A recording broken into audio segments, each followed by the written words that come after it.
Amen. So I'm your preacher for today, and I'll be preaching from the book of 1 Kings chapter 21. Athamaki imwe mirongo irina na imwe. Yes. So it's the story about Naboth, King Ahab, and Jezebel. So before tuanze 21, tutasoma 1 Kings chapter 20 verse 41.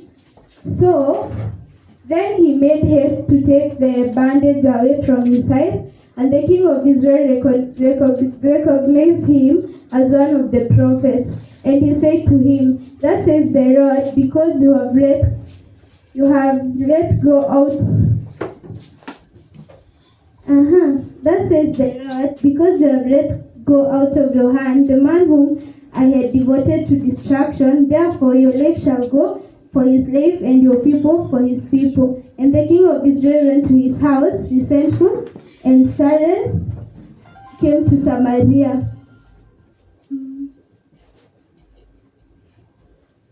So in chapter 20 after verse 41 tunapata kuna Ahab. Ahab was the king of Israel. So he had been given a commandment. God alikuwa amemwoda auwe a man called Ben-Hadad.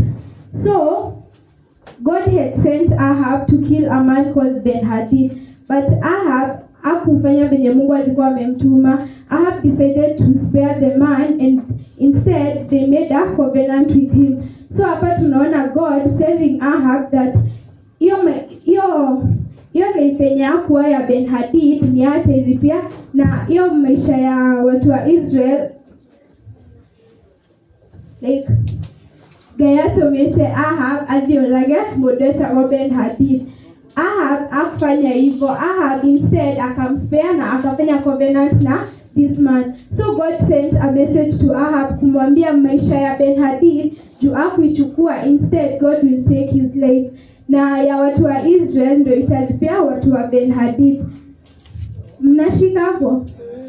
So hapa so ndo tukianza 21 tunaona now Naboth the right had a vineyard in Jezreel, beside the palace of Ahab king of Samaria. And after this Ahab said to Naboth, "Give me your vineyard." Oneni hapa chapter 20 tunaona Ahab alikuwa amepewa message na God, juu nilikutuma uwe mtu na hukumuua, instead I'll take your life. Huyu mtu badala akayafikirie message yenye amepewa na God, the first thing that akoneo kwa mind ni about a farm. So there is this man called Naboth, and he has a vineyard. His vineyard was near Ahab's palace, venye tumeambiwa. So Ahab approached this man called Naboth, anamwambia, "Give me your vineyard that I may have it for a vegetable garden, because it is near my house, and I'll give you a better vineyard for it. Or if it seems good to you, I'll give you its value in money."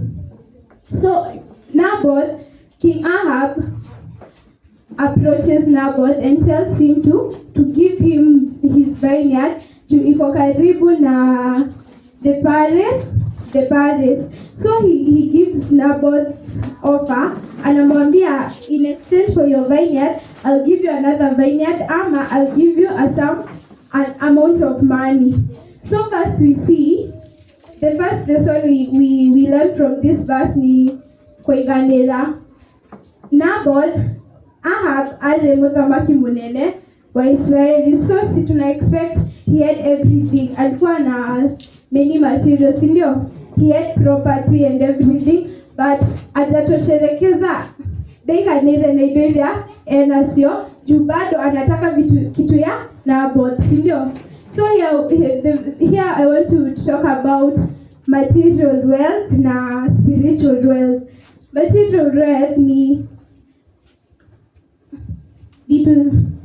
vitu pesa, shamba, whatever hizo, na spiritual wealth ni tunaweza sema ni a relationship with God. So Naboth akona everything that Ahab akona everything that a human anaweza desire. Siju ni king, ni mkubwa, si ndio? But ona immaterial wealth yake aja yemuhonetie ndiramwigani ndeiganĩire tigo, lakini Naboth so instead of yearning for material wealth, mtafute spiritual wealth. Jusi adi atogothe nome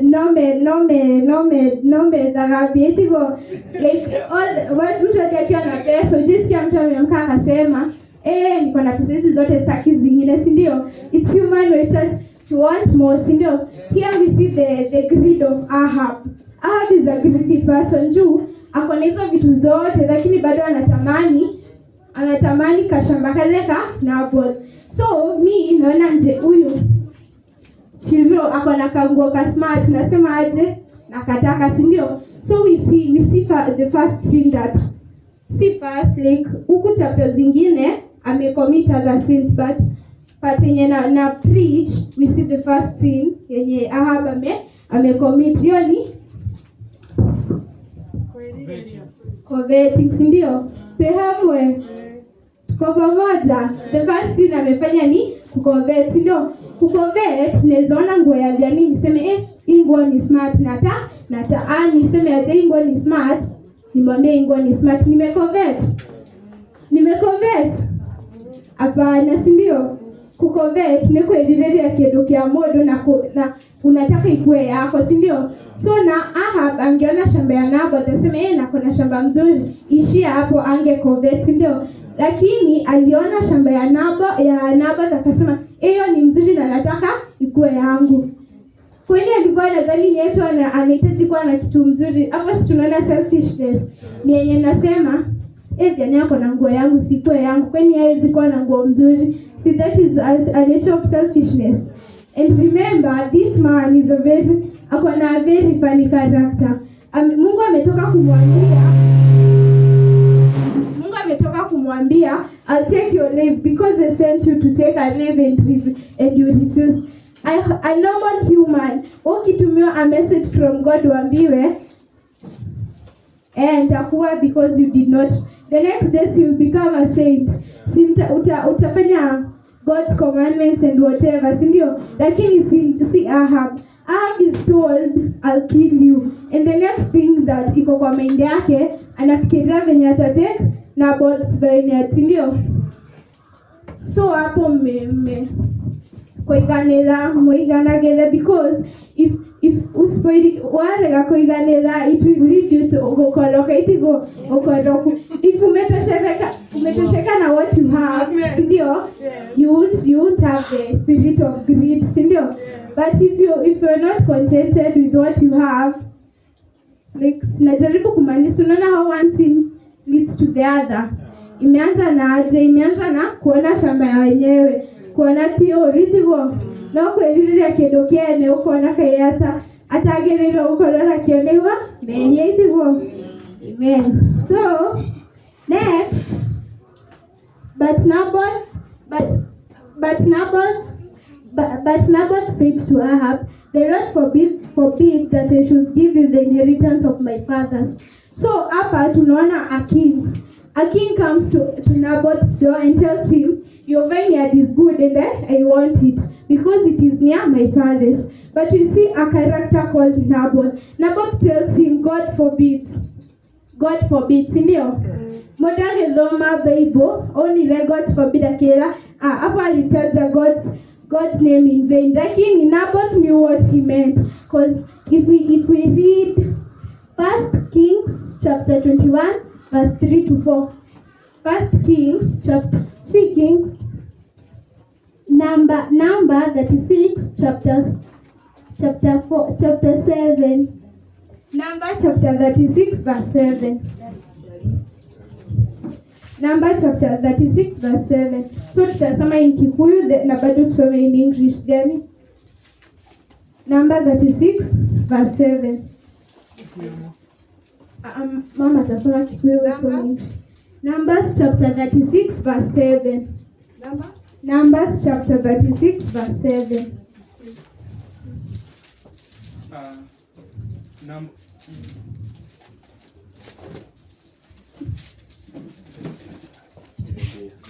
Numbers chapter 36 verse 7, it says, "No inheritance in Israel is to pass from one tribe to another, for every Israelite shall keep the tribal inheritance of their ancestors." Umesikia hiyo? Yenye amesoma. Mama atasoma ya Kikuyu.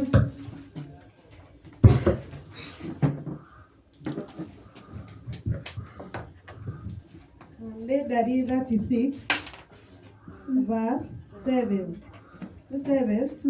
Oiga atiriri, na tondu ucio atire igai ria ciana cia Isiraeli rigathengio muhiriga-ini wario rituike ria muhiriga ungi, ni gukorwo ciana cia Isiraeli mundu o mundu agaikara arumaniriire na igai ria muhiriga wa maithe.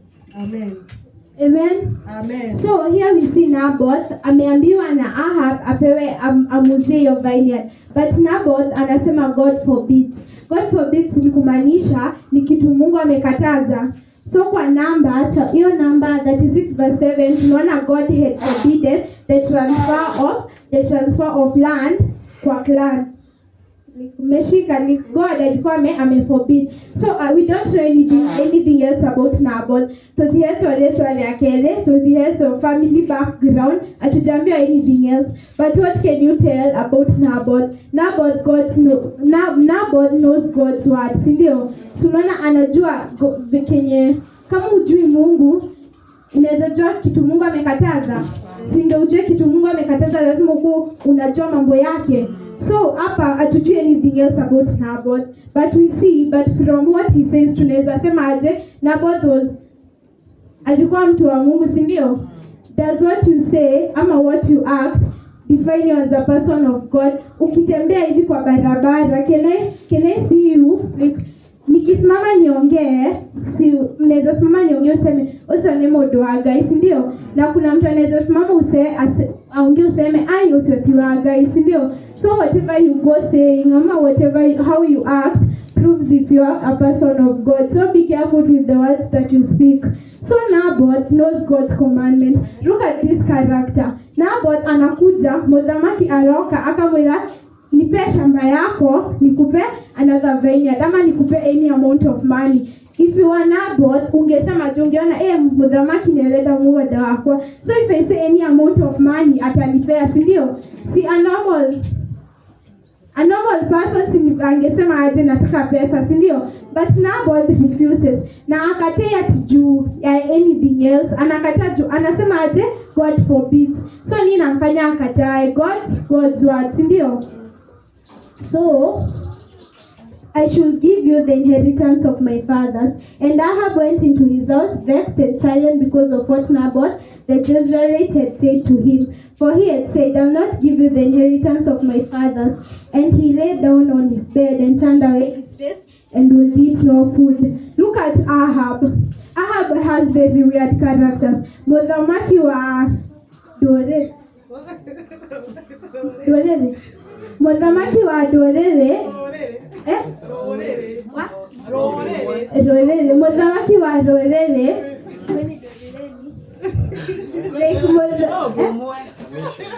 Mudhamaki wa Dorere anakataa anakosa kupewa kenye anataka.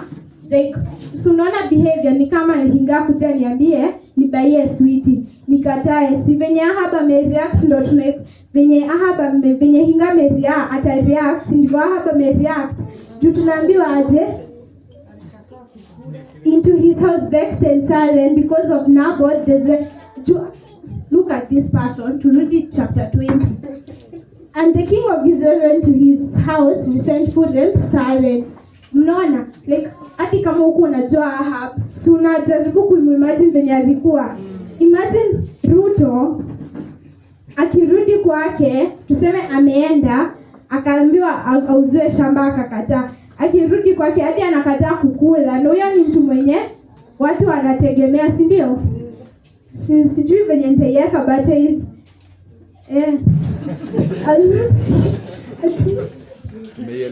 Umeshika. So but Jezebel, his wife, came to him and said to him, so here is a character, our next character, and it was Jezebel. If you know Jezebel was a Phoenician princess, ndio alikuwa ametoka Yes. So kwenye alikuwa ametoka, they used to worship idols, ndio kuhoya mihianano. Itigo first, acha tutoke kwa tukuje kwa worshiping idols. What is worshiping idols? Worshiping idols is putting something kuhoya mihianano ni kuhe kedo kege fata gukira Ngai, ndio. So this is giving something else more important than God, ndio. So me personally, before I understood the true meaning of worshiping idols, I used to say, omoda gero kanyalia hoya muhiana no kila modo akwea moko igore rugeda hoya itigo. Because what we have in our minds ni hoya muhiana no ni kama I take something I make out of clay, ndio kana doro kana bao kana suma dodeke tuseme kama ka kinyamo itigo nina melele, ndio. But if you look at the deeper meaning of worshiping idols, see hiyo pekee. Yes, ikatei hiyo. But tumesema ni putting something important than God, ndio. How many times have you woken up and I don't know how to kuomba? The first thing you woke up saying, "Guys, go get a beer." The first thing you like mnaona penye najaribu kusema.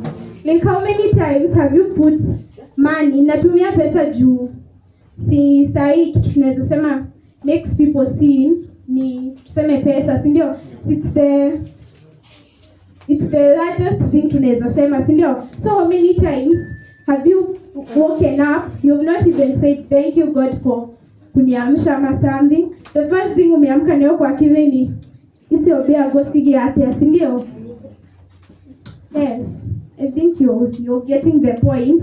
And like people, unaona youth, like mnaonanga tuseme kwa TV, mnaona dancer, tuseme kama Justin Bieber singer. Nasema mimi napenda Justin Bieber hadi naweza mkufia. Hivyo like where God gives life, ndio. Who are you to say that you can die for someone? Ati mimi naweza mkufia. So hiyo ni kumaanisha Mungu akikupea umeshakuwa anajua alikuwa anataka kukufia Justin Bieber. Like si unaona point? Like most of the times when you are sinning, haujui ni dhambi. Because yadi ukikaa juu tamani nguo ya wenyewe, hujui ni kusini na sin, ndio. Umekaa tu hivyo katamani. Lakini you're breaking God's commandment, you are coveting, ndio.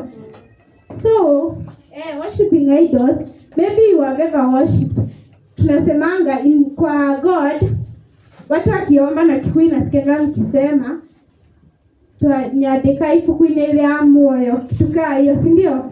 So mi nikifikiria God has a book ya anaandikanga vitu, si ndio? So maybe akona a book for every sinner, anaandika dhambi yenye imeandikwa.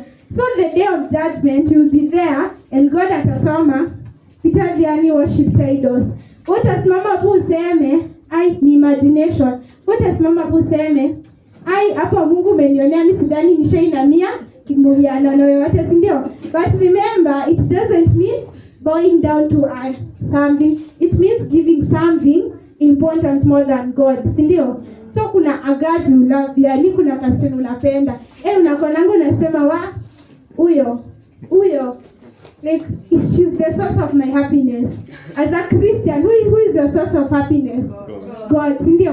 So ukisema msichana ni a source of happiness, what are you meaning? Ni idol, si ndio?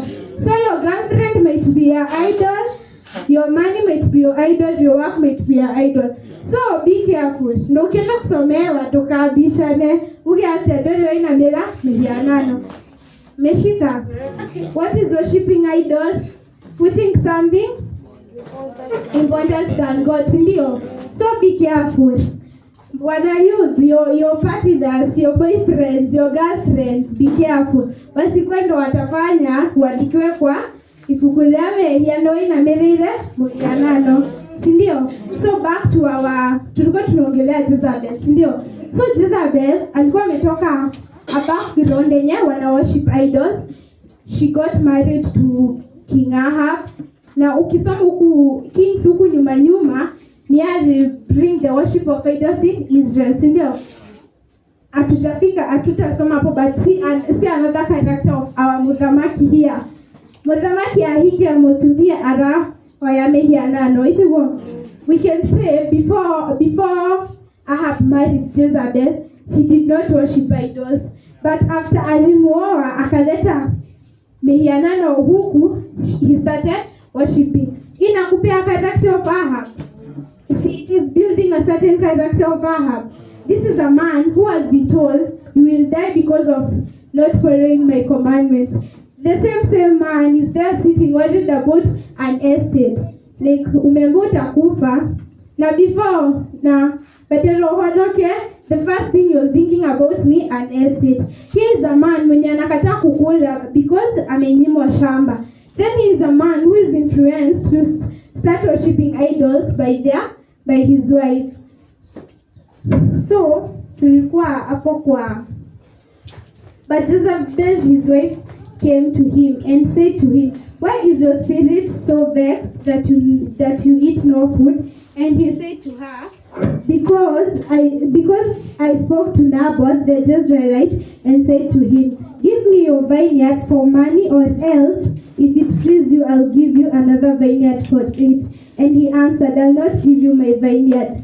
Look at Ahab. Ahab amenyimwa shamba, amenyimwa shamba, akarudi kwake akakosa kugula. As a good wife, Jezebel notices that something is off with her husband, sindio? So anaenda anamuuliza what is not happening. Ahab anamwambia venye kunaenda, but if you see the statement between kenye Naboth alimwambia na kenye Ahab ameambia Jezebel, kuna kitu ameomit, sindio? Kama unafuatilia kuna kitu ameomit kuondoa. Kile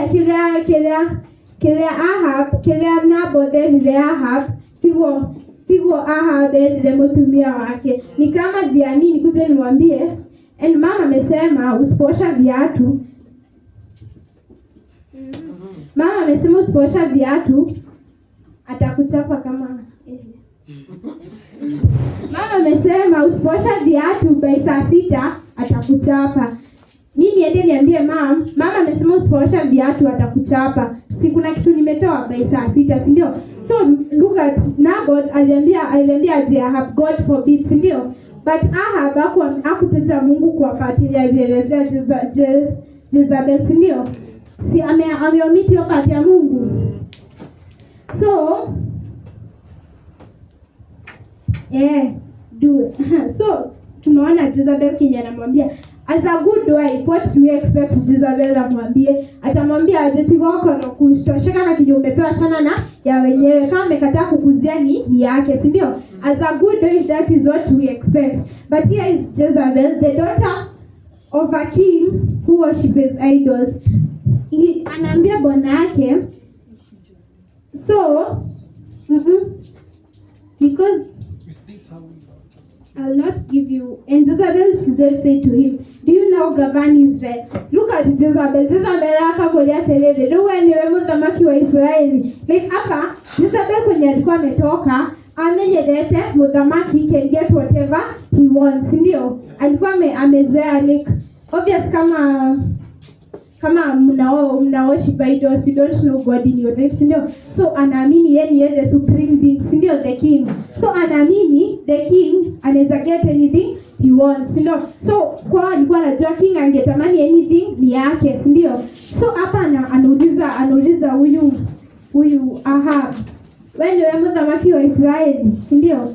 And see Ahab. Nini neza Ahab knew that taking the shamba was bad. Juu kama alikuwa anajua kunyang'anyana shamba, it's against their maadiko, itigo. Lakini alikuwa anajua Nwanda hakuwa ameichukua, si ndio? But here tunaona bibi yake ameingia, akamuuliza wewe kiwe mthamaki. Wewe si niwe mthamaki, sio na muinfluence, you can go and take that vineyard hadi kama mwenyewe hataki, si ndio? So you now govern? And he answered, Arise, do you now govern Israel? Arise and eat bread and let your heart be cheerful. I'll give you the vineyard of Naboth the Jezreelite.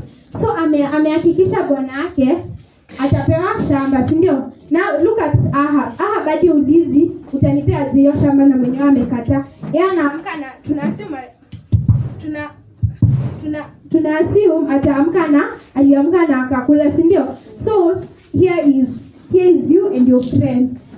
Watu wako kwa maisha yako ni ado wote wale madhina maku magoto wale hakuena gai kana magoto wale kole una gai. Are the people in your life people who will bring you closer to God when you take their problems to them, ama people will take you far from God? Ama watu wenye wako kwa maisha yako ni watu kama Jezebel. I'm trying to mean Jezebel angekuwa a good person, a person of God, angemwambia it's against God commandment. Kuna verse God ameforbid temporary permanent selling of land. Sijui na kuna kavas God ameforbid kuuza shamba permanent, si ndio? So Ahab knew this, but still ukoroku dorametekelea kwa nini haizi pata hiyo shamba, si ndio? So anaenda kwa bibi yake, anamwambia mashida yake. Bibi yake badala mkataze anamwambia acha, usijali nitakupea. So be careful of the people who you involve in your life. Ni watu utapelekea shida, wanakupea solutions that will take you far from God, ama are they giving you solutions that will bring you closer to God? Tunasemanga birds of a feather flock together. So if you are a person of God, the company you keep company of people of God. Wezi niambia ati oselagana wezi niambia unaselagana but they don't believe and you are a believer, like simna get. You can't tell me that your friends don't believe in God and your best friends wako, like the people you stay with. Unajua kama if I stay with drunkards hadi kasi kunywangi pombe, ukiona utasemanga hadi yule anakunyonga, si ndio? Cause mbona mimi unafanya hapo molela nate na areu, si ndio? Tukaa hiyo. So the company you're keeping with a person of God, make sure that they're helping you grow spiritually, si ndio? Si watu wenye taking you far from God. Sawa? So ask yourself a question. Do the company you keep strengthen your faith in God? Ama does they weaken your faith in God? Yes. So hapa tumeona Jezebel ameashua Naboth, ameashua Ahab atampea the vineyards, ndio?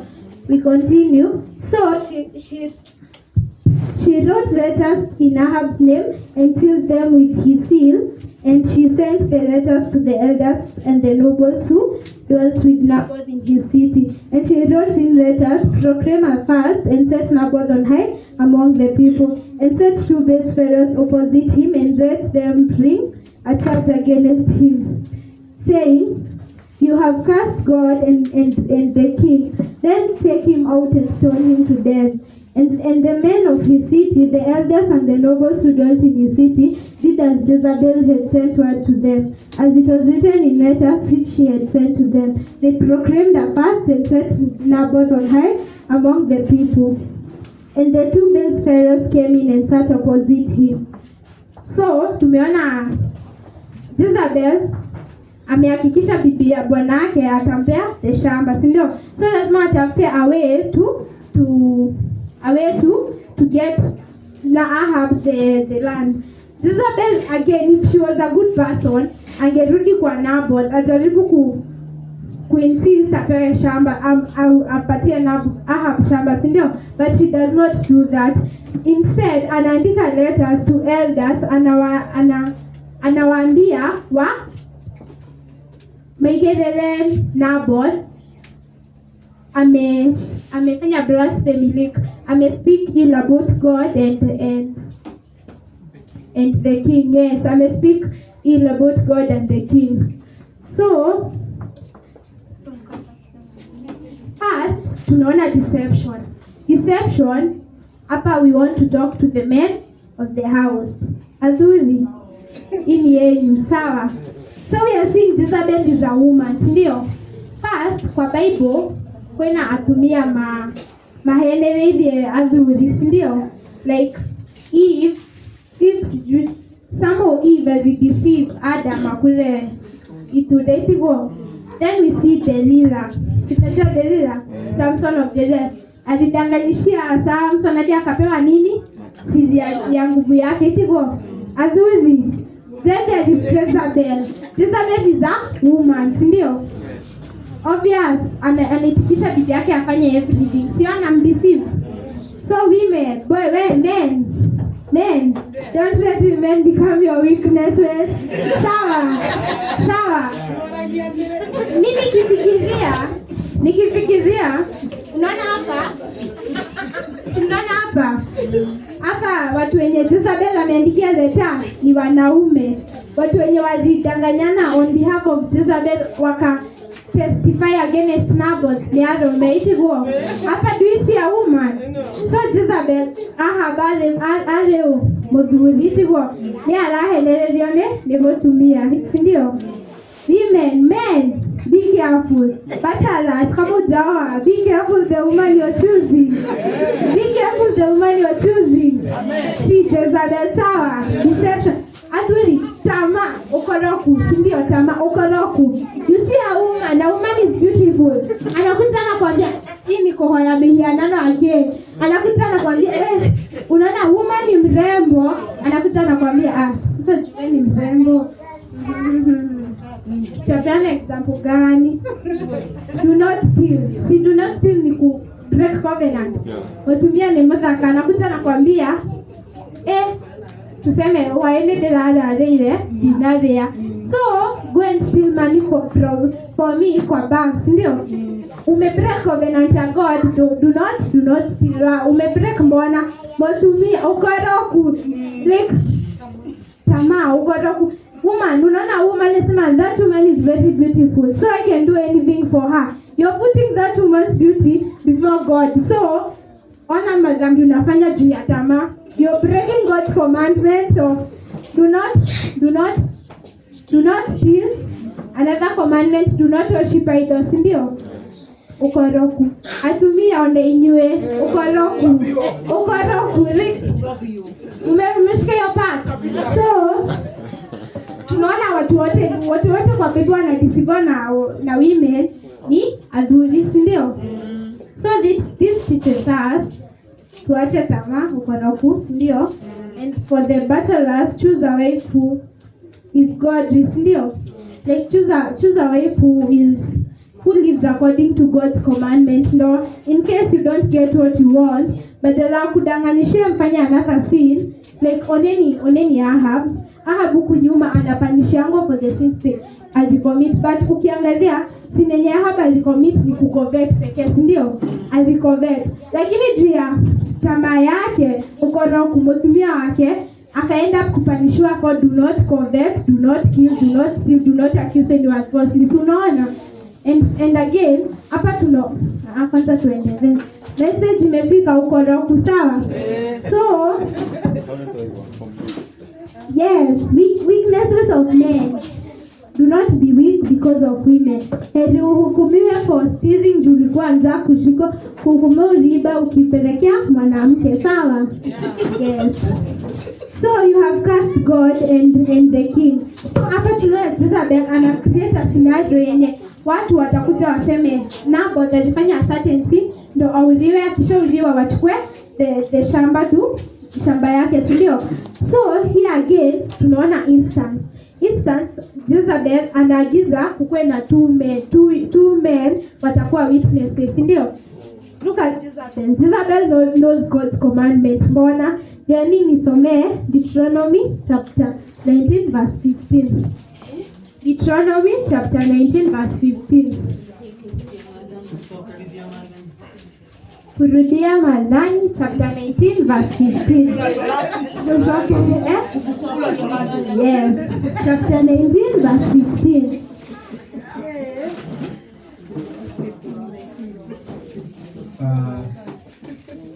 says, one witness is not enough to convict anyone accused of any crime or offense they may have committed. A matter must be established by the testimony of 2 or 3 witnesses. Kikuyu verse 19 to verse 15.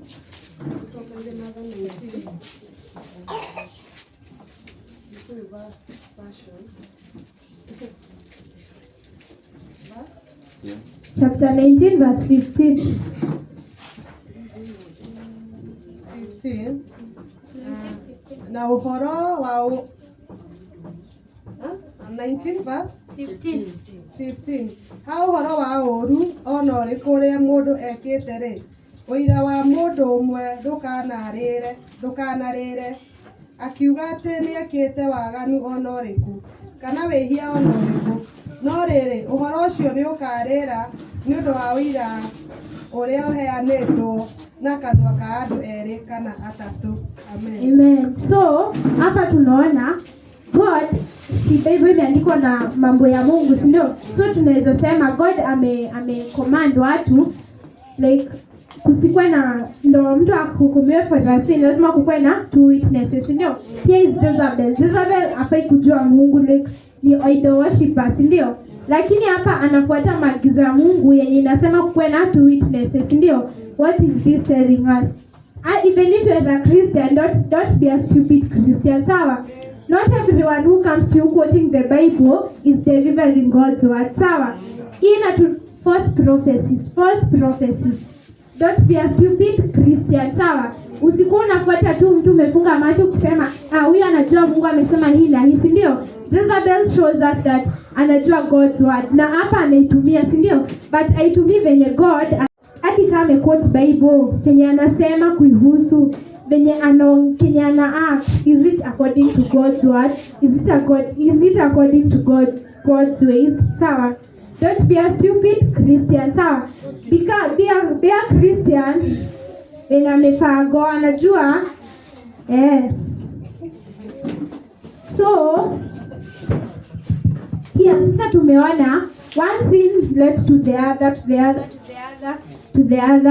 Unaona huko yametanaga. Makosa ya kwanza Ahab committed, do not covet, ndio? The second one, he committed, do not accuse anyone falsely, ndio?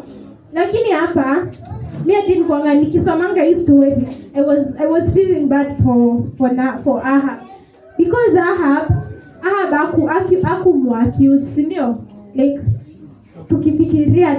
ukifikiria kama hakumwaccuse, si ndio?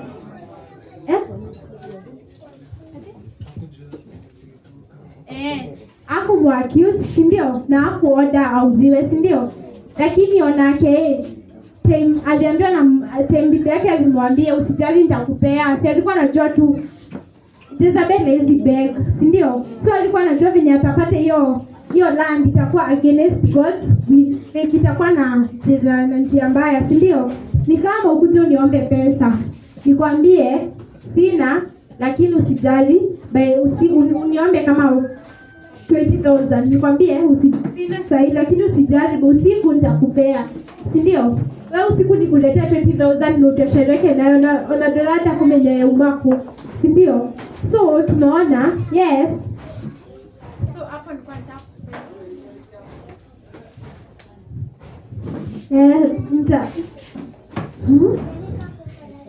Then they said, so they took him outside, and the 2 base pharaohs came in and sat opposite him, and the base pharaohs brought a charge against Naboth in the presence of the people, saying, Naboth cursed God and the king. So they took him outside the city and stoned him to death with stones. Then they sent to Jezebel, saying, Naboth has been stoned, he's dead. So Naboth akavinyalekelewa amefanya blasphemy, like ametalk bad things about God na Ahab, akastoniwa to death and he died. So tuna proceed chapter 21 verse 15. As soon as Jezebel heard that Naboth had been stoned and was dead, Jezebel said to Ahab, arise and take possession of the vineyard of Naboth the Jezreelite. Nilikuwa nataka kusema, unaona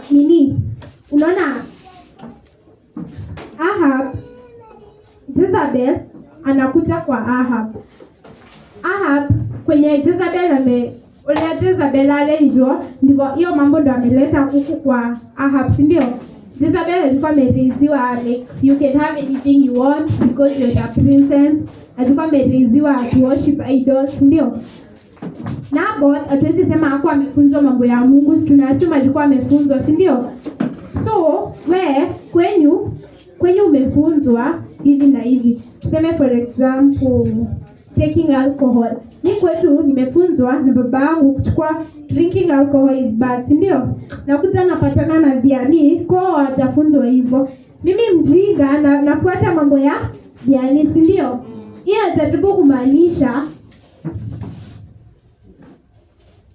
mnashika yenye najaribu kumaanisha stick to youth. Peer pressure. Don't let peer pressure be the cause of you sinning. If kama kwenyu, na sitaki kutumia example juu kama kwenyu umefunzwa kutoamini Mungu, like tutaassume kila mtu hapa youth umefunzwa believing in God na commandments za Mungu. Usiende kwa watu wengine wanaanza kukwambia fanya hivi na hivi, unajua ni vibaya but you're still doing it, ndio? Stick to what you know, stick to what your parents have taught you. I know everyone here has been taught to obey God, sindio? So if you go outside there, usifuate watu kenye wanafanya. Unaona na Ahab ange decide I would let Jezebel influence me, angekuwa kwa hii shida yote, sindio? But since he alikuwa gullible, alikuwa anaambia tu kitu anaitikia, have strong minds, like msikue gullible. Kudanganyishiwa tunaambia ufanye hivi, wewe na wetu umekimbia kufanya. What you have been taught, which is believing in God, believe in him. Sawa? Don't go there and start following other people's what. If Ahab stuck to what he knew, because Ahab alikuwa anatoka Israel na obviously alikuwa anajua God's word, ndio? Angestick na hiyo, angekuwa kwa hii. After everything tunaona alikufanga and whatever. Kama angefuata God's commandments na angetikia Jezebel amfunze venye. Jezebel ni mwerevu sana. Badala afanye Kenya.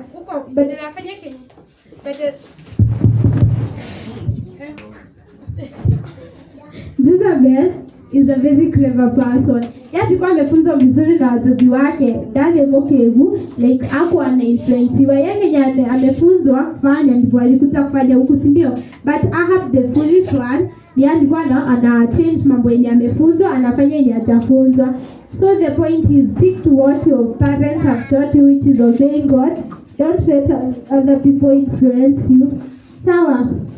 And they said Naboth has been stoned. Also tunaona Naboth amestoniwa, amekufa. So Jezebel goes to her husband. Anamwambia Naboth amekufa. So unaweza take the land.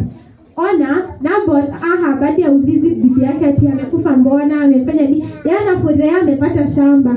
Arise, take possession of the vineyard of Naboth the Jezreelite, which he refused to give you for money. For Naboth is not alive but dead.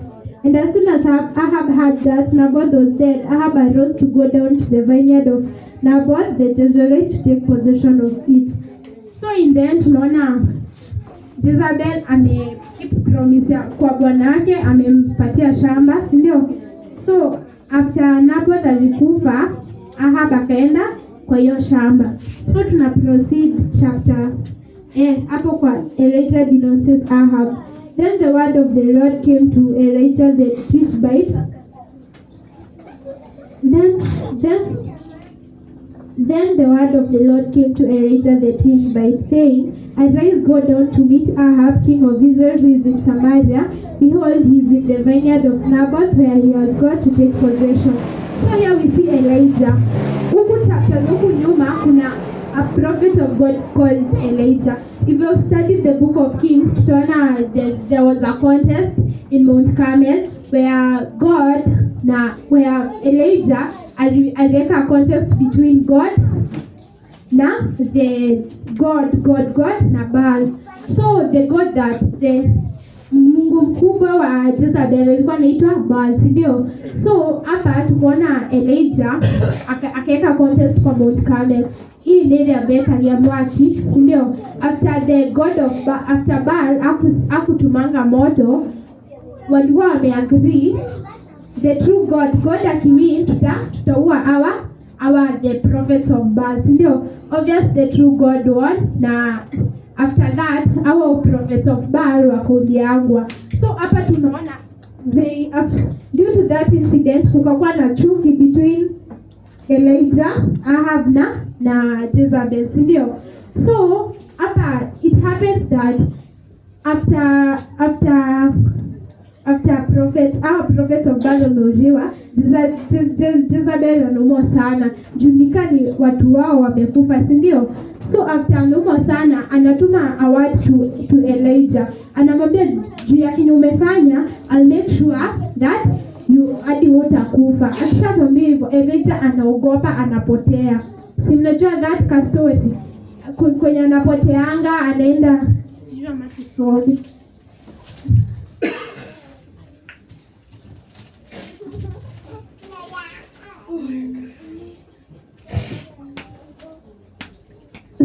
Elijah anapoteanga, akipotea anaenda Elijah anakuanga anafikanga a point yenye hadi anataka kukufa cause anaona huko anataka kuliwa, hadi anaonanga nika hakuna another prophet of God mwenye ameachwa, nika ni amebaki, anafikanga the lowest point, anafikanga to his lowest point. But here tunampata tena ni anaitwa na Mungu, anaambiwa enda kwa Naboth, enda kwa Ahab. What I'm trying to mean ni because of following God's commandments na following God's will, Elijah anafika to the lowest point of his life, ndio hadi anataka kukufa. But after that tunaona anatumwa apeleke message. Hiyo ni kumaanisha after even if hadi ukifuata mambo ya Mungu through suffering and whatever, God always finds a way to strengthen you.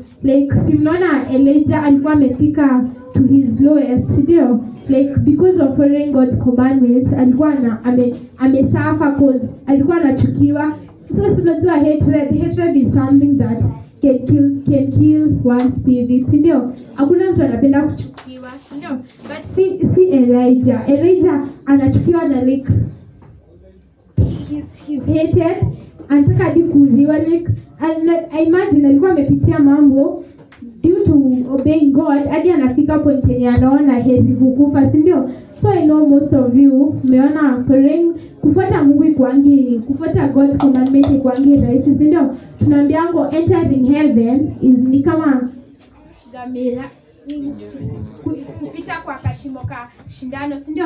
So kumaanisha it's not something simple. Even if hadi mkiangalia the Bible, many people who have kept God's word wamesuffer, si ndio? They've gone through a lot of suffering, but in the end what happens? God strengthens them, si ndio? Ukiona kwa story, anyone who chooses something else than God wanaenda kuperish, si ndio?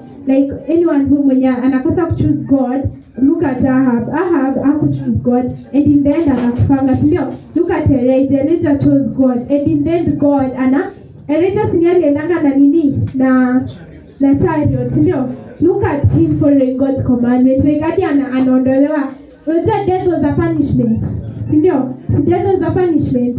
Look at Elijah, just because of being faithful to God, God yes, anapewa special treatment hadi akufi. God anaweza kuwa amesema hata kupunish, si ndio? Everyone also atakufa, si ndio? But due to your faith in him, anaweza kuondolea hadi your punishment, si ndio?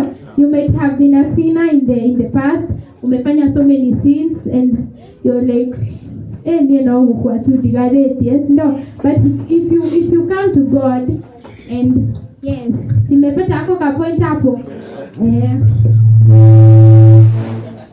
So tunaona Elijah after kufika to a weak point, God alifanya mambo yake huko akamstrengthen hadi anatuma. Kama Mungu hakuwa amemsaidia, like kama bado alikuwa weak, si angetumwa huko akatae. Lakini unaona God alimstrengthen na naona akitumwa anaitikia kurudi, si ndio? Kazi ya Mungu ikwangi rahisi. Oneni there was a man called Moses. Moses aliwanga Moses aliwanga an Israelite, ndio? And after that God akamuitanga, after alipotea akamwambia rudi huko, si ndio? Wewe umeona mahali then utumbo uko nezaenda? Hapana, because of fear, si ndio? Lakini ona Elijah's faith in God and strength. Huko ameambiwa na king na queen lazima ataujua, lakini after kutumwa bado anaenda, si ndio? So God's work is not easy, but remember there kuna sweet reward, sawa?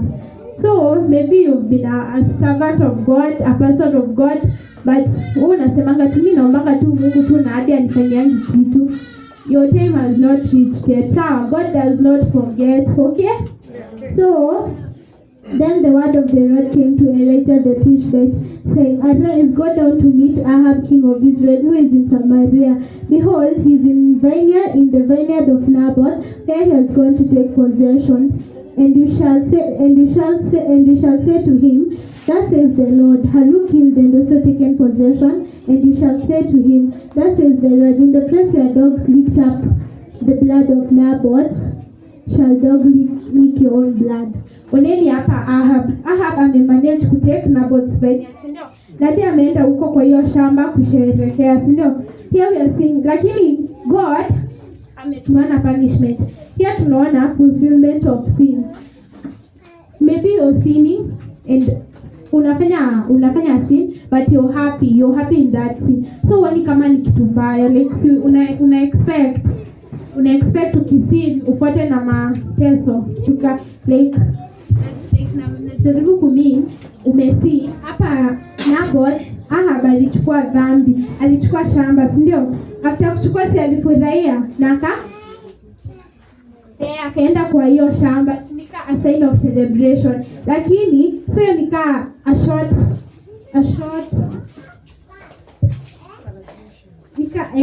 term sin na kwanga na a short term of happiness. Like Ahab alifurahia, si ndio? Lakini this happiness of his see a long term, like then the word of the Lord came. Sunana God akatuma Elijah mwambie, because you've killed and taken possession of Naboth's vineyard, where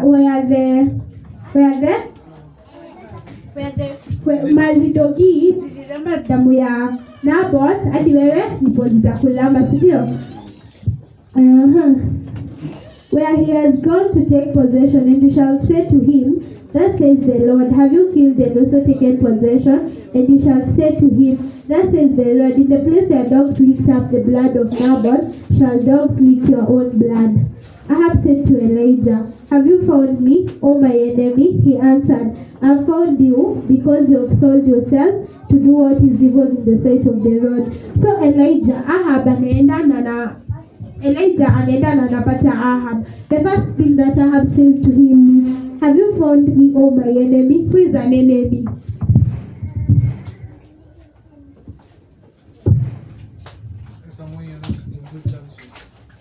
Mtu ndo mtu akuya enemy yako, mostly lazima ukume amekufanyia kitu, si ndio? But see, look at Elijah. Elijah kuna kitu amefanyia Ahab.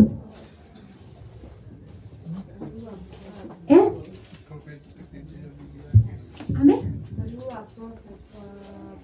And every time he was asked the prophet of doing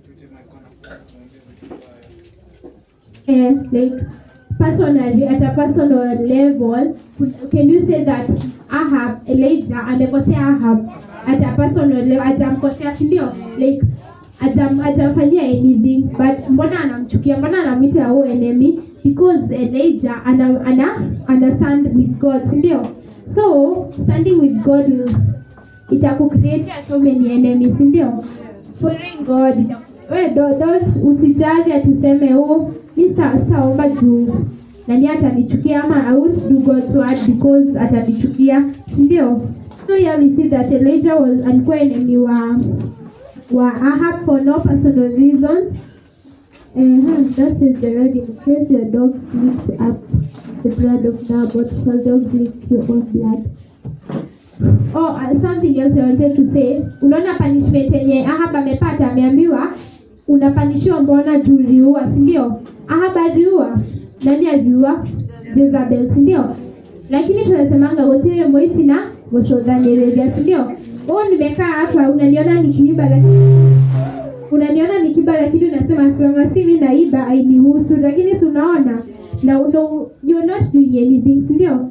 Like again the company you're keeping.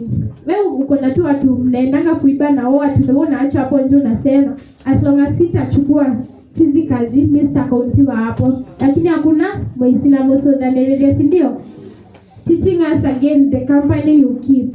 Here Ahab hakuwa amefanya hizo mambo zote. Sisi dhambi tunaweza sema Ahab alifanya ni covet, ndio? Lakini anahukumiwa dhambi zingine zote na si alitenda. Ni nani? Bibi yake, si ndio?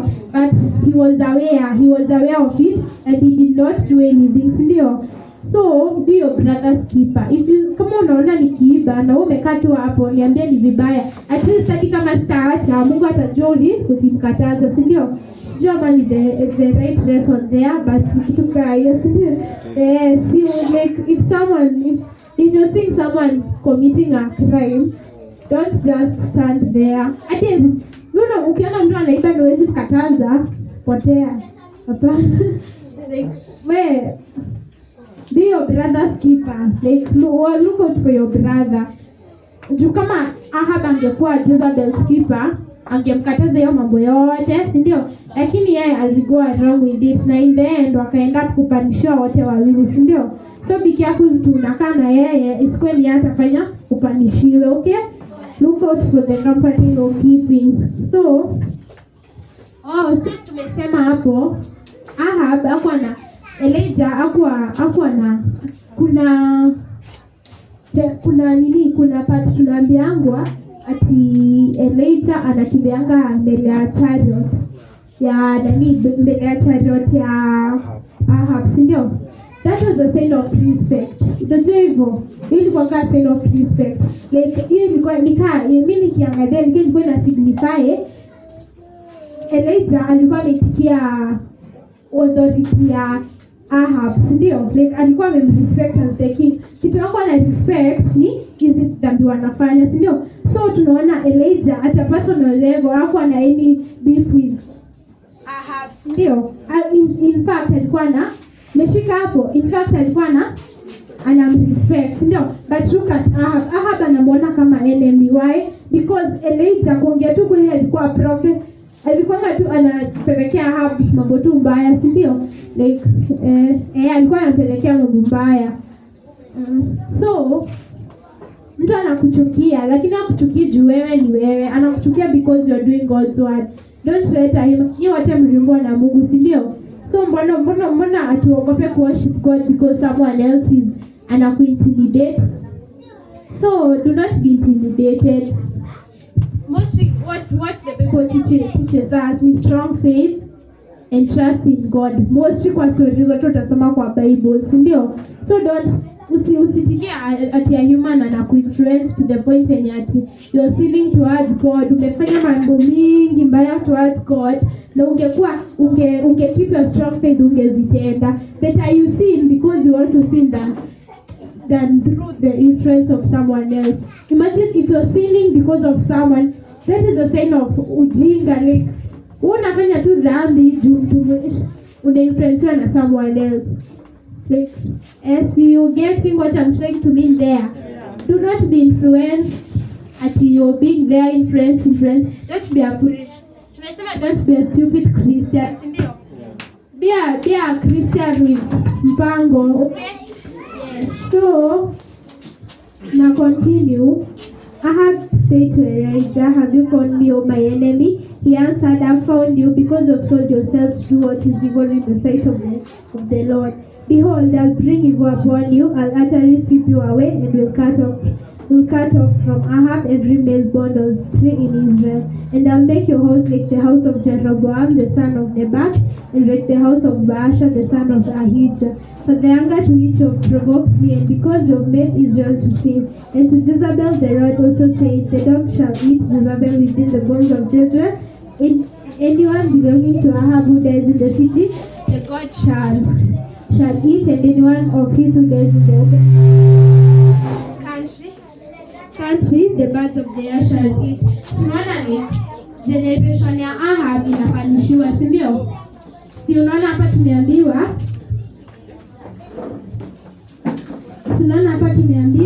anyone belonging to Ahab who dies in the city. Anyone when yana belong to Ahab, si ndio? So hapa nikaa tunaona generation ya Ahab imepanishiwa, si ndio? Kama tuseme mimi ni generation ya Ahab, then nimepanishiwa. Is that fair? Like napanishiwa and I'm not the one who has it, ndio? So be careful. Maybe watoto wako utaacha wakiteseka juu ya mambo unafanya. Hadi kama ujipendi, enda watoto wako, si ndio? Like don't be sitting there ukidhani ni wewe pekee utapanishiwa. Unaona hapa Ahab watu wake walipanishiwa, like anyone belonging to Ahab, si ndio? Hao watu belonging to Ahab wamefanya dhambi? Hapana, nani amefanya dhambi? Let's say their father, si ndio? So be careful what you're doing. Isikwendo itabebea. Like kuna watu wanasemanga Kerumi na mioho, si ndio? Tukaa hiyo, si ndio? Sio nikaa kumaanisha kitu ancestors wao walifanyanga. Usikuwe ancestor mwenye utafanyanga tukikuta kuomba tunasema Kerumi to atihiro, si ndio? Like be careful of what you're doing, sawa? Think about your generation, sawa? Maybe there are things that you do God anaona wewe atawipe out to generation nzima, sawa? So oneni utamu ya kwa Mungu, like oneni watu waja worship God venye wana perish, they end up dying very painful sins. Oneni venye Jezebel amepanishiwa ati atakuliwa, flesh yake itakuliwa na dogs, ndio? That is a shameful death, ndio? Like mabaki yako itakuliwa na wewe ndio urudi kuwa ash.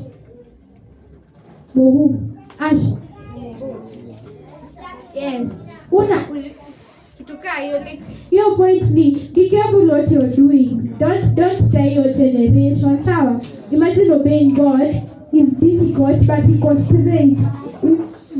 And like ukifanya mambo ya Mungu, we know one thing, utakuwa na eternal life, si ndio? Like in a happiness. Not sometimes following God's commandment is again difficult, lakini we know in the end kuna something good, si ndio?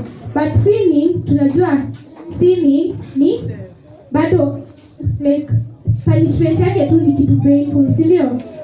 I'm not saying sinning is bad. The same sometimes you sin, but remember God is merciful, sawa? Maybe you are there. Hii ni lesson ya tukisoma hapa tusonge. So the dog shall anyone belonging to Ahab, yes. There was none who sold himself to do what was evil in the sight of the Lord like Ahab, whom Jezebel his wife incited. So tunaambiwa hakuna mtu alifanya mambo mbaya kama Ahab, lakini tunaongezewa hapo who Jezebel incited nita kuongelea nikaa nafanya kitu lakini sifanyi juu mimi nataka. Niyo nasema yes, unachochewa. Nitangu akielewia like Ahab alifanya madhambi mingi, si ndio? Lakini most of them si yeye alikuwa anajitakia. Nani anafanya afanye? Jezebel, si ndio? Maybe so many things you're doing ukiwa kivyako. It's better you be alone than being with people when you are incite to sin against God, si ndio? Like Ahab angetikia kukua kivyake, like kufuata ni mambo anajua, like maybe angeenda venye alienda, si ndio? Lakini yeye alichoose nini? Kufuata Jezebel, si ndio? Better you sin according to kitu unafanya ukijua. Ndio unajitakia kushinda kusin ukisema ni nani atikizo mbona uliwana niliambiwa na Timothy niwane. What are you saying? Useme ni umetaka kuwa, si ndio? Again, don't be stupid, sawa? Don't be a foolish person. Kwanza kama ni kusini, usisina ati tunaambiwa na mtu. Sisemi usina ati kama unajitakia like, but usisina ati unainsaitiwa na mtu, sawa? Use your own common sense. Don't let other people use your brains for you, okay? Yes. So, he did very abominable.